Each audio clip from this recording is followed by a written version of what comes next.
more to talk about Mr. Jim Johnson. First off, I haven't mentioned that. Jimmy Johnson, what was it like coaching the Cowboys? Different Jimmy Johnson, doing much more important work to help change our little planet here. So yeah, it's fun.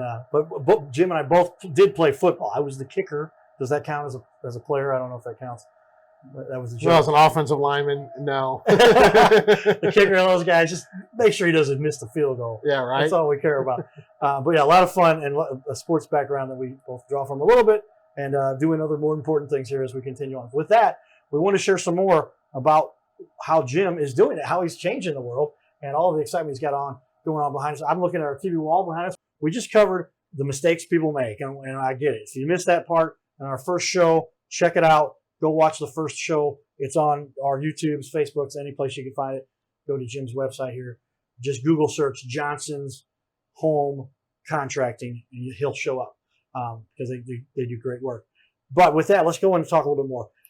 There's oftentimes you end up in a situation where you run into a client and you're going, wow, somebody did not do the job here. And it's not my problem to fix the job, but I will. And so you step in because somebody's left off, they went out of business, had a tail light warranty. One of our guests talked about that. They said, your warranty you got in some places is only as good as you can see their tail lights, yeah, right? Exactly. And so how often you deal with it? Talk about that a little bit. The times you've helped somebody. I have one now. A customer, she gave this contractor, and I'm not going to give a specific dollar amount, but I mean, it was a hefty salary for some people, really? Up front. Gentleman showed up, started doing a little bit of this and started doing a little bit of that, and then kept procrastinating to show up, I show up on the job, and I'm not one to badmouth contractors. That's just not what we do. So this customer, we are going to end up doing the work for her. And I told her what I would do is for what work that he started, that I would finish, I think 3 bedrooms. We were going to finish flooring, finish paint for at no charge. And then everything else that hadn't been started, we would just pick up where I bid it at. So basically 3 bedrooms we're doing basically pre bono. So we're doing that for free at no charge, so, cause I mean, this homeowner just was in tears, just meeting with her, we don't actually run into a lot of that very often, where customers, give up money and they, never see from the contractor again. Do we look at jobs where it was done completely wrong? It doesn't happen as often as you think. I mean, it does happen, there's those kind of contractors out there. But it doesn't happen as often as you think. So in a situation like that, I mean, you can't, to do it right, I mean, you have to basically start all the way back over, and unfortunately, I mean, there's not a whole lot you can really do, I mean, you can knock off some time, knock off some labor, but I mean, to do it right, it's not free.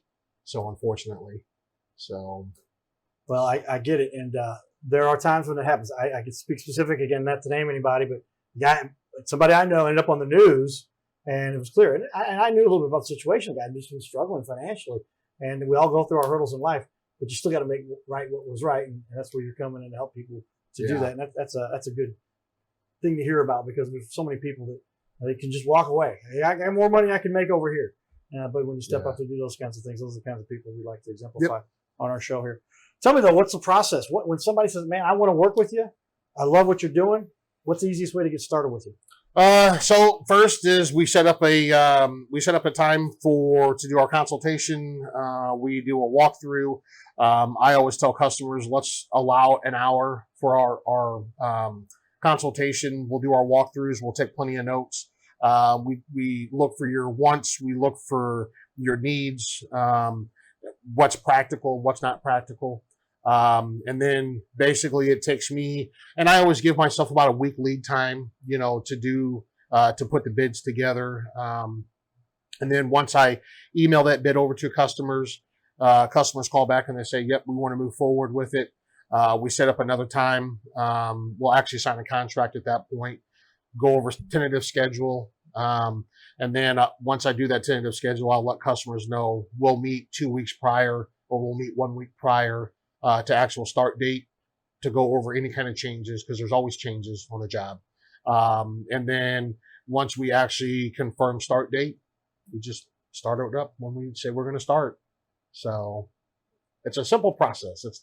I don't make it, I try to keep it streamlined. I'm not trying to reinvent the wheel, so. Well, that's something we've learned with our show here. As a matter of, we've got to have everything pretty much lined up, because the consumer doesn't want to have to figure out, well, how do I get that, or where do I be about these things? So I need to get this done beforehand.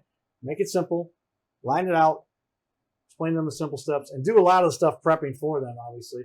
And that's what you're going to do to make this transaction, this whole project easier to get done, I think is what you're saying. Yeah. And when we meet with them, a week prior to, we're going to explain to them, what we need from them, whether we're going to need the driveway cleared out to put the dumpster in. We're going to need, if we're doing a kitchen, we're going to need all the cabinets cleaned out, the night before. If we're doing bathrooms, make sure everything's cleaned out of the way. Make sure we have a clear path to get to and from to where we're working. If any kind of animals, if they have dogs, if they have cats, just make sure that they're locked up, or they're at least away somewhere, so that if we leave a door open, because we're coming and going in and out of the house, we want to make sure that the cat or dog doesn't get out and run away. I have had that happen to me one time. And I chased this dog in this neighborhood probably for 2 hours trying to get their dog back. Oh, wow. So that's why it's little things like that, just expectations, what we're going to expect when we get here, and that's pretty much what we do when we have those, consultations, Well, those are the things you learn with years of expertise. You say, prep, set up, configure this thing, make sure the consumer's aware. Yeah. Obviously, that's why you need pros that have done this for many years like yourself to do that. Tell me, what's the challenge, though, in business with regard to this? If you give anybody tips about something you personally experienced, whether that was dealing with somebody else's drama they created for you, or something you ran into a hurdle with a client, or something in the business you just learned from and had to grow and take it to the next level? So the biggest hurdle that I get is going to be, I guess would have to say that, Cowboy, I'm going to come back to that one. Okay. Because there's a lot of hurdles, and the biggest one, we'll have to come back to that. Okay. I will come back to that. I'll even give you a few, like a time where somebody had a situation in mortar, kind of touched on it before, and you had to decide what's the best way to solve this. Should I walk away or should I help them? And those are times when you're going, man. Or was there a time when, like, you knew you could have cut a corner, but you didn't, and you said, hey, I got to do this the right way, or and you've seen where the people have done that in the past, those kinds of things. And we've seen that in the past, but I'm a firm believer, Cowboy, whatever's done in the dark's going to come out in the light. Have there been jobs that I should have walked away from? Absolutely. Should have absolutely walked away. But I didn't. And has it ever come back to bite me? No, it hasn't, which I've gotten lucky on. So, but, looking back on it, if I had to do that same situation again, I probably would have walked away from it. Yeah. But I don't like walking away from anything, because I love a challenge. They are fun. Okay. But not all of them are fun. No, and that's why. How many times have we've all been through some kind of hurdle in life, and that's why I say that's where we learn the most a lot of times. And I like that phrase, because we learn from all of our guests every time we have somebody on there who talks about something different that I haven't thought of, obviously. But I like when you said, whatever happens in the dark will show up in the light. Is that what it was? Yeah. And I mean, how true is that? And that's how I've learned to just live life. There's a few times in my life where I'm like, I could cut a little bit here. It always comes back. You never want to leave yourself open there. And they talk about it. It's a lot harder to cover up what you messed up than to just do it right the first time. Well, and in the construction industry, whether we're doing roofing, whether we're doing a bathroom, whether we're doing a covered porch, it's easier for us to just tell a customer, hey, this is what happened. It was a mistake. They happen. That's just the nature of the beast. It's called human error. Being upfront with that customer, it's going to be a lot easier to explain than try to explain to the customer at the end, oh, by the way, before you see this is what happened.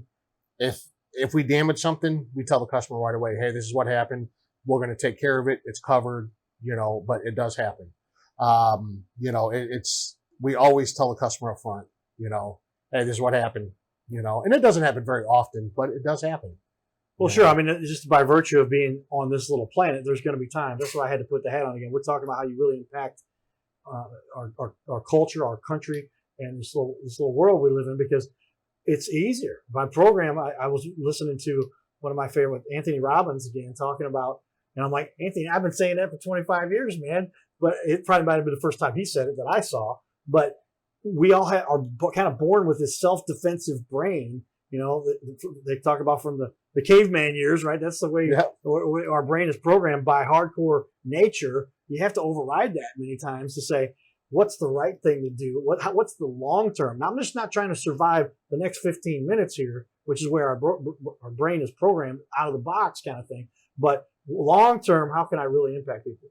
How's the situation not going to work out just best for me, but for that client too? Yeah. And then it becomes that win-win-win we talk about that everybody has to get. And there's so many people that just seem to not understand that. Yeah. And I don't know everybody's situation. I mean, it could be a situation they may not be able to afford to fix what they broke. Or maybe they're just scared. It is what it is. Sure. If you broke it, own up to it. And it's not the mistakes that you make what makes a good contractor. What makes a good contractor when you make a mistake is how you fix that mistake. There you go. Reiteration from our first show. I like the way you said that, because we talked about how the error in life, whatever it is in baseball, we're talking about that error that causes you to go, oh, this guy made a mistake and now fan got in the way, whatever. But that's life, man. Life is all about how you respond to it, overcome that. Because if you're going to get turned down and quit the first time you have a mistake, if everybody did that, nobody'd be in the business anymore, right? You're absolutely right. And that's where the pros like yourself fix it right. Yep. Okay, good stuff. Well, with that, let's dig in a little bit more. I know there's a lot more to cover because we do end up getting into some breadth of the content here. But in life, it's just not so simple as just to cut and dry. We like to dig into the topics of discussion with some real depth, if you will. That's why we spend so much time here. Tell me an objection a lot of people might have. Somebody says, yeah, Jim, I'm thinking about this. I like the work that I've seen. It makes sense, but I have this obstacle mentally I have to overcome. Or maybe is it money? Is it understanding the behind the scenes? Because a lot of people don't realize, they see the final product. They don't realize the work that really has to go in to make sure you're getting the permits and doing everything right. And there's a lot of moving parts. When you're doing a deck, for example, pretty simple. I mean, it's wood, it's, a permit, pretty simple and easy. When you're doing kitchens and you're doing a lot more detailed projects, there's a lot of moving parts, because now you're getting permits. Now you're getting into scheduling a dumpster. Then you're scheduling for the demo work, and then you're scheduling for a plumber to come in and do a disconnect and do all your rough ends. And then you're scheduling an electrician, because most times now you're moving lights, or you're adding lights, or you're under cabinet lights. So now you're scheduling another electrician to come in. And then when you're doing those, now you have stone countertops. So now you've got another subcontractor coming in. Well, then if you're doing removing walls or moving walls, well, now you've got framing that goes involved. And then you have your drywall contractor that has to come in. And depending if it's a drywall finish or if it's a plaster finish, well, then depending if they want the project repainted, well, now you're bringing in a painter. So there's a lot of moving parts and a lot of wheels that have to go into it. Scheduling to make sure that your subs, your electrician comes in on this day, and your plumber comes in after him, and then your plasterer comes in after they're done. And I mean, so there's a lot of moving parts with it. So, and I think that's one of probably the biggest obstacles that customers don't understand. Just really what's involved with it, especially on the back door scenes of everything, because now you got to throw in your inspections, your rough-in inspections, and then you got to throw in your final inspections. And then if you fail your inspections, which they do, the city building inspectors wouldn't be doing their job if they don't find something to fail you on, and that's just the way of life too, so then, you're having to stop bringing your subs in so you can get those corrections fixed and then get another reinspection done. And so that's one of the biggest hurdles in a project, that I think customers don't understand what really goes on with it. you know. Yeah, well, to me, that's as I think about it, because I've been involved recently, and it's just a whole lot of coordination and effort to get these things done. And time is money. And I think a lot of the question I had for you that I'd say as a follow up would be, what percentage of people actually observe what you're doing? I mean, there's nobody watches you do your job 100% of the time. So they're, no matter who they are, they're only seeing a portion of it, and they've got to keep that in perspective. And how do you explain that to clients to say, wait a minute, I don't see why this is going on. I personally just dealt with it. My buddy's a contractor. I said, hey man, here's the stuff we got out in the middle of Missouri. And I'm like, why is it taking so long? Why are these things? What's going on? And especially with the way the world has kind of changed here. How do you overcome all that, and how do you explain all that? Communication. I mean, that's how you overcome that. You know, I over communicate with my customers. I tell them every day, okay, this is what's going to happen on this day. This is who's coming this day. This is what's going to happen on this day. This is slotted for this many days. And every day I communicate with that homeowner, you know. And some of my guys, a couple of my carpenters, you know, they say, Jim, you talk too much. No, I don't talk too much. Because I'm not going to have a homeowner come back and say, well, you didn't tell me. Nope. I tell you every single day what's happening, who's doing what. You know, so that's the biggest thing. And when customers know, or they're informed of what's going on or what is going to take place, you know, then they have a very good understanding. Oh, wow. Okay. There is a lot of moving parts with this, you know. And the thing about with us, with Johnson Home Contracting, and this is a good note to take on this, we don't do one job at a time. We have 4 or 5 of these going at a time. So one job has this many wheels going. I got 5 of those going at the same time. So that's why I have to over communicate with customers, you know, and I have to be able to keep that straight. So that's a very good point there. And that's another important thing I think a lot of people realize, because you're not the only contractor out there that's managing more than one job, but it's hard for the consumer to understand that. They're going, you should be working on my job. You're focused on my job. Well, number one, if I just had one job, I'd be charging you a lot more to do this, right? Because it's not at work. And at the same time, you have more resources now. So if there is a problem, you can pull somebody from over here, and you can got somebody from over there, and you have the resources back there because you got the volume that the big guys pull out for the supplies. Makes the whole thing work together a lot easier. Oh yeah, absolutely. You know, and that's the biggest thing is communication. Keynote again, everybody. Jim prompted me on that one, so that's good. I got my pencil out. Write that down. Understand the big picture here, because that's good for you as a consumer, so you can help understand where you're going with this project so it gets done, and you're not freaking out because how many people get all hasty? Well, I'm going to change this and I'm going to do that. Okay, well, that's going to cost you more money. You're going to have to go do something, whatever it is, and now you just made it more difficult for everybody and for yourself. Yeah, and those changes do happen. I mean, customers will change mid-project. Hey, Jim, you know, we do want to take this wall out. Okay, not a problem. It's going to delay us by 2 days. And this is why it's going to delay us by 2 days. I got to have my electrician come back over here. He's got to move these wires out of the wall, you know. So that's why another big communication a week prior to starting, going over everything, you know. And changes happen all the time. You know, we may have that expectation, especially doing remodel work.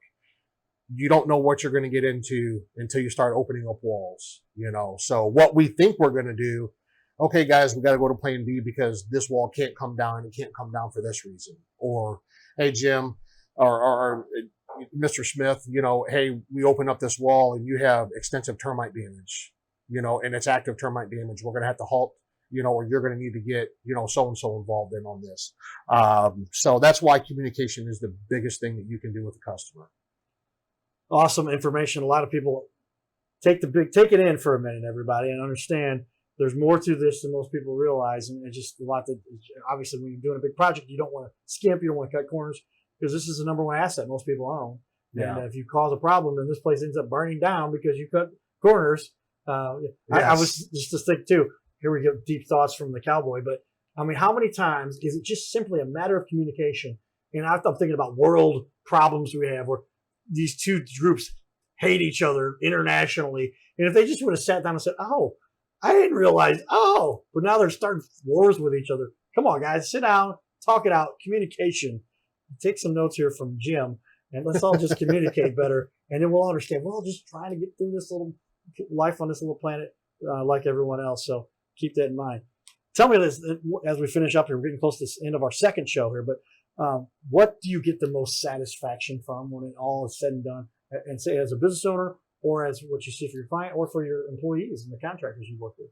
I mean, it's kind of a little bit everything. Obviously, as a business owner, seeing a small business mind being able to survive, and keeping my doors open every day.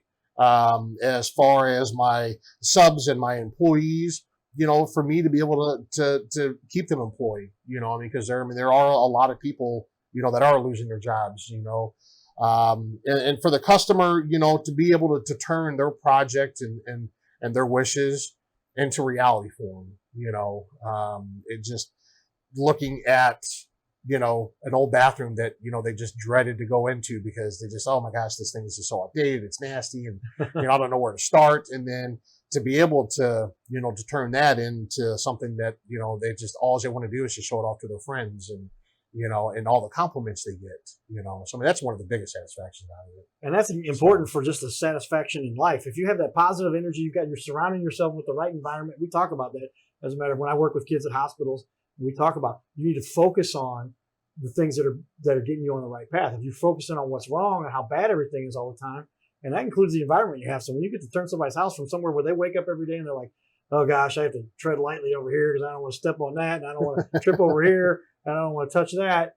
Oh man, that just sets the tone for the whole day.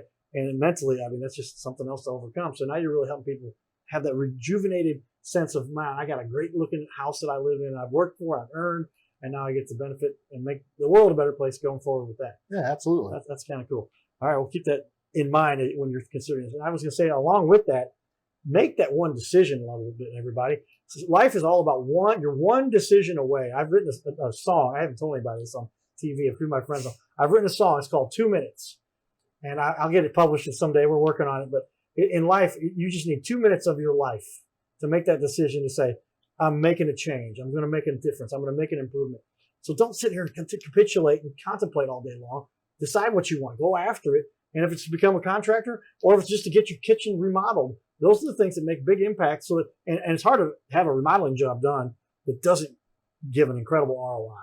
And so if you get the experts to do this kind of stuff for you, make that decision because you're really helping improve your life, the asset that you own, and now you've become more valuable.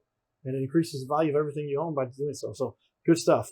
Well, tell me a little bit here as we finish up. We've got about 4 minutes left here. We'll go and show a few more pictures. You talk about how much you would like to get into this topic that is always close to my heart. But it is what do you and your company, or what do you personally, you and your wife, do to contribute to the community? We talked a little bit about that. So my wife and I, we contribute, or we donate to the BDSRA. And I think you might have that website there. Our son, was diagnosed, with an illness called Batten disease. So we donate, to this website, and we've gone to, these fundraisers and these conferences. And we've been doing this now for probably 14 years, so that's the one organization that we do, we do contribute to, and it's close to us. So, because it's personally affected our family, so. Yeah, and as we got into that, like I said, I don't want to get into much of your personal stuff, but as Matt, when you've seen the relation to our little planet, where there's organizations out there that are going out of the way to address an issue that is affecting a lot of people, whether that's somebody who is donating to our military and veterans, and talk about if you've seen some of these stories of some of these veterans that are coming back with limbs missing and their lives have been completely turned upside down, or other times when there's a child who's had a difficult diagnosis from something that so it helps you keep life in perspective. And I think that's where I like to go with this, because so often we get so frustrated about our personal situation and what's going on in our little world. And I make the joke all the time as I talk to, I'll never forget, a gal actually said this to me. She's like, my dog peed on the floor. I just don't know what I'm going to do. It just destroyed me. And I'm going, oh my gosh, I can think about 5 million things. And that's where I'm so fortunate. I make the joke, as a joke, to say, I'm so fortunate to have gone through a coma and understand what matters. And so many times people don't go through the hurdles like you and your family go through with regard to your situation and what I've gone through. With what we've gone through, it makes you just appreciate the little things in life. You know, and it to not take things for granted, you know, I mean, and the little things and it might be just the age thing with me. But I tell my wife all the time, I have bigger things in life to worry about. Because I mean, we're all on borrowed time here, you know, I mean, so I try not to let things stress me out, and just, they're mistakes happen, you know, life is going to go on, you know, I mean, so I try not to get upset by anything. I mean, and things upset me. Yes. I mean, that's just human error, you know, but with this, I try to just, you know, take it one step at a time. Yeah. You know? Another key point that you made to me earlier when we were talking about what it was, how do you contribute and things that came up. We talked about this a little bit, and it is having compassion. And some people will say, man, hit them hard, make sure they understand, and make sure you get them. Well, I think a lot of times, like back to the communication thing, if you just explain to them, hey, this is what happened. It's very rare that I see people are like deliberately, they're going to take advantage and they're going to steal this thing. That happens. And those kids are really going to learn a hard lesson later in life, or very, very soon in life. But many times, just something that was overlooked. They weren't paying as much attention as they should have, probably. They weren't giving as much effort as they could have. Yeah. But it's just if they didn't realize the impact they're having just by how they participate and what they're involved in, and if they become more involved, if they pay a little bit more attention, then they'll have gained some interest with what it is that they're attached to, and then they can really start to contribute, and then they benefit because now you really feel like you're part of something and you're helping to make the world a better place. And I think that's a great perspective for people to take. What do you think? Yeah, I mean, compassion goes a long way. I mean, because there are people in this world that cannot help themselves. You know, so you have to have compassion, because I don't know your background. I don't know if I ran into you at the gas station and you might have cut in front of me at the line. I don't know what your story is. I mean, so if just have compassion towards people. I mean, that's the biggest thing I can tell anybody, you know, because nobody knows anybody's story. You know, and you don't know, your mother may have just passed away from cancer this morning and you're just zoned out, or, you know, there's all walks of life. I mean, so compassion just goes a long way, you know. Yeah, great point. I'm really glad we got to touch on that and talk about that, because it's a matter of making this little planet a better place. I think you do need to be honest with people. Say, here's where things got messed up, and this is a mistake you're making, or something going wrong. You don't realize the impact that it's having. But take the time to explain it. So don't just be like, well, oh, you're wonderful, everything's great. Be honest with them, but at the same time, give them that compassion and say, well, let's fix this and make it right, and then get our planet back on path. Very good. Ladies and gentlemen, we just fished another half hour of discussion there. That last bit there, we took about 5 minutes to talk about that. So I appreciate you taking the time to do that. No, I appreciate it, and share a little bit of your story and your background on what you do to make the world a better place. Stay tuned for more, everybody. This is the Your Little Castle Show. Giddy up.